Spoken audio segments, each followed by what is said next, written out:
Hey everybody, Mario here, otherwise known as Y2M on the interwebs, and welcome to another edition of the 52 Review. Another week, folks, and the second week of issue 6s. I got 4 this week. Let's get it going with Batgirl number 6. Alright, so in Batgirl, as you know, she's dealing with the new villainess Gretel, who has this ability to hypnotize guys into doing whatever she desires. And as we saw in issue 5, Batgirl was in a bit of a pickle when the esteemed Bruce Wayne was also apparently hypnotized. Of course, if you thought that Bruce Wayne, or as his alter ego is known, Batman, was easy to hypnotize, well, you're sort of wrong. I'm not going to spoil it, but let's just say that I guess everything worked out the way it worked out. Speaking of things working out, though, it seemed that this little story arc was just that, a really little story arc. It only ended in 2 issues. The whole Gretel threat was wrapped up.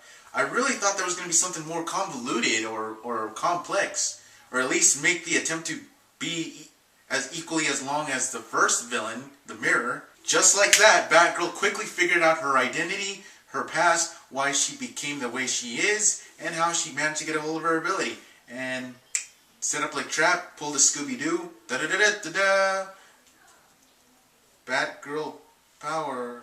So yeah, things ended way too quickly for my taste. I mean, it was only 2 issues long, this story arc. So I don't want to hear it, Aquaman critics, about 4 issues being too short. This was too short. It's not filling me with confidence that they have to have a big-time guest star such as Batman in this. Usually that happens when the comic is weak, or dying, or in trouble, or all of the above. Well, Batgirl isn't one of the 6 comics that is coming to the end, otherwise known as cancellation in May. It does leave a lot of questions open as to whether or not it can last any longer than that. Artie and CF's art is still pretty good. Gail Simone is sort of hit and miss, while the Gretel part of the story was handled well, the A storyline. The B storyline with Barbara's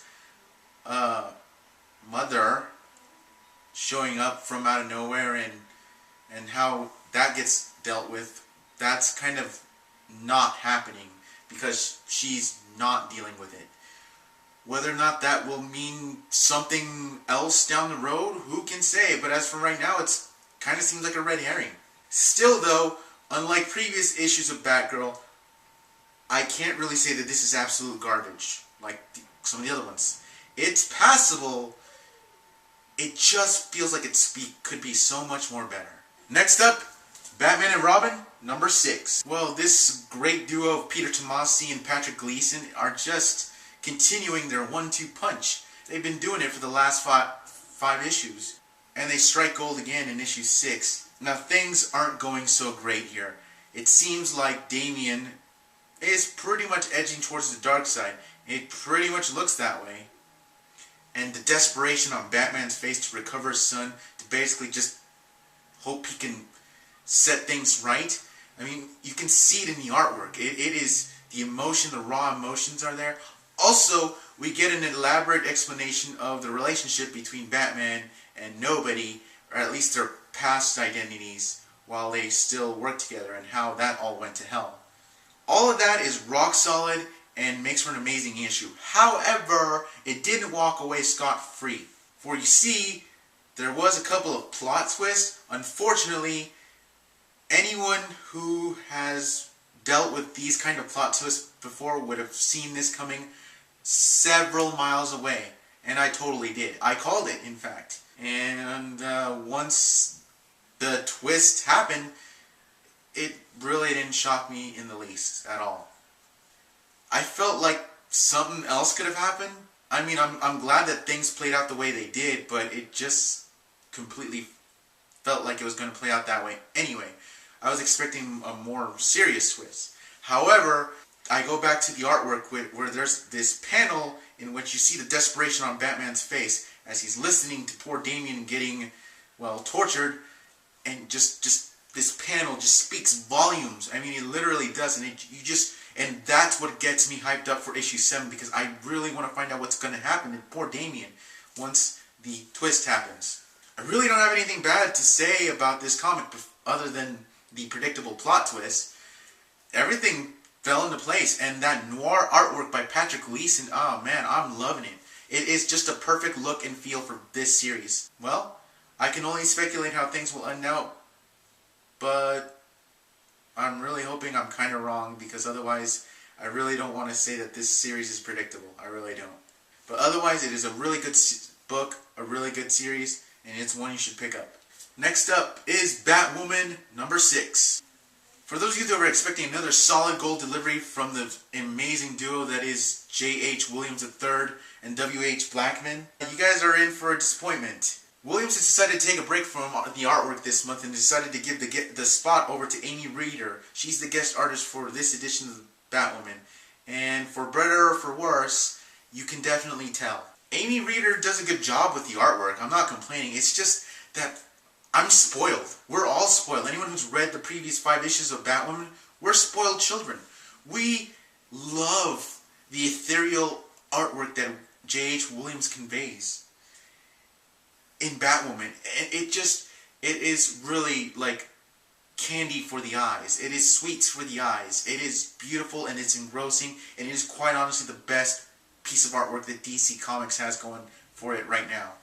That being said, not to knock too much on Amy Reeder, but her artwork, while it is pretty good, is not J.H. Williams' artwork. It's not ethereal, and it just looks like, well, like any of the other comic series going on. It reminds me a lot about the artwork in Batman Incorporated, actually, which is not a bad thing. It's actually a pretty good thing. However, we're spoiled, and I really want that ethereal artwork back. I really hope Williams comes back. Please come back to us, Williams. We miss you. We miss you. The other complaint that I have that is actually an actual complaint is the fact that this issue was completely a filler issue. It didn't have much in the way of action or new storyline. It just felt like we were just recapping what was going on in the last 5 issues. We did get a little bit insight as to La Llorona, the creepy villainous chick that Batwoman had to deal with in the last couple of issues. And we get a little insight on Kate Kane and what she's going on right now, but not enough to completely say this is a brand new issue that's worth picking up. It still is a good issue that you should pick up, but if you've read the last 5 issues, then most of it's not going to seem all that new to you. And if you're spoiled like me, you're going to be even more let down because J.H. Williams isn't doing the artwork. To be fair, it is a guest spot. She did a really good job. And this is a good issue for those of you who have not checked out Batwoman and who are only just now picking it up with this issue. So, this is a good one for those of you that are new. But for the rest of us, And finally, hands down, I guess, the pick of this edition of the 52 Review, Green Lantern number 6. So what is it with number 6 in DC and being filler issues? Green Lantern was pretty much more of the same. However, we did get some more clues as to what future storylines will be. There's this one panel in particular where Sinestro touches the Book of the Black, or a page of the Book of the Black, and he has one of those super awesome visions of doom and danger and death. Now, for those of you who have seen previews of other issues that are yet to come, you know that the Indigo Tribe is going to have its own little story arc coming up. That was covered in this issue, in the Vision. We also know about the douchey McDouchebag plans that the Guardians are cooking up, which was also mentioned in the Vision. We saw some deaths of main characters, which I really hope doesn't come to pass, because it just seems like they're rehashing old deaths.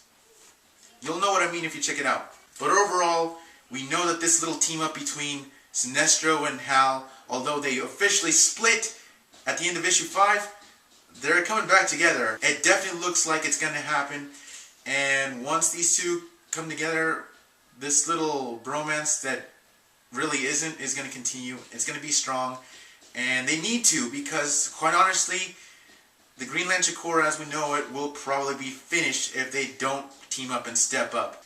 Jeff Johns, despite the fact that this more or less felt like a filler issue, tried his best to make sure that this didn't feel like a filler issue. And for the most part, he succeeded. We really got a good idea of what is to come in future installments. And we got some insight into what Hal is doing without the green ring. Mike Choi is a good choice for a guest artist this month. Doug Mahnke decided to take a break. However, Mahnke's art was missed. Not as bad as, say, J.H. Williams and Amy Reeder, but it was missed. That being said, Mike Choi does a really good job stepping up and filling Mahnke's shoes. He really does a good job. There's some parts where I was a little scratching my head a bit, but hey, for the most part, it fit in rather well. So for this round of filler issues, this is the best one if you have to pick one up. Let's hope that the other issues that are to come aren't fillers, because that would be kind of counterproductive. That's all I'm saying. Alright, well that about does it for now. In addition to my Twitter that I've set up, I also have finally a public Facebook page for you guys to check out and hang out, and so we can all talk nerd and comics and all that fun stuff. It should pop up somewhere in the screen along with my Twitter account, and I also have a blog website that I barely just made like last night, literally, so there's not much up yet. However, stay tuned in the weeks ahead, because I will be going to WonderCon and I will be regularly updating either video-wise or blog-wise, so keep an eye out for that spot, and that link should appear somewhere too, or at least the website. Alright guys, as always, if you have any questions, comments, complaints, I hope not, or anything you just want to say, leave it down there in the commentary plot, and as always, I will check them out and get back to you. Until then, live nerdcore, Y2M out.